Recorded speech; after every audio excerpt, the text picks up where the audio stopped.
Hey TechKnowStuds, and when I say studs, I mean both students and you are awesome. Thanks for joining me in these videos. In this module, we're going to get into personnel management. That is managing the actual employees, not technology, but the employees themselves. And you may ask, well, what does this have to do with everything else that we're talking about? Well, employees have the most significant amount of risk to the company. That's where we introduce the most amount of vulnerabilities and the most amount of issues. So in this module, we're going to be covering what personnel management looks like from an IT and security perspective.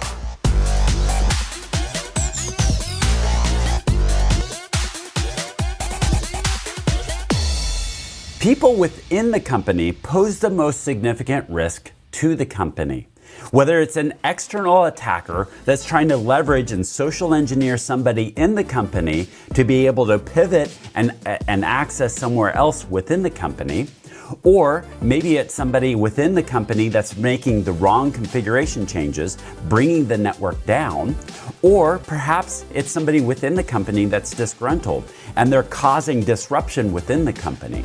And so there's a lot of different scenarios, but ultimately the people in the company pose the most significant risk to the company. Now, ultimately, it's going to be up to management and HR of how we're going to manage the employees of the company. But as a security professional, we're going to want to have a say in this process. And so that's what this module is going to cover, is how we're going to have a say in this process and the role that we play as security professionals. We're going to kick this module off by going over personnel management, what personnel management looks like from a high level. Then we're going to take a deeper dive into the onboarding and termination processes and procedures. We're going to want to have the most amount of say when it comes to onboarding and offboarding people, employees. And so we're going to take a deeper dive into that. Then we're going to take a look at some principles and policies when it comes to managing personnel. Some of the policies we may want to implement as a company.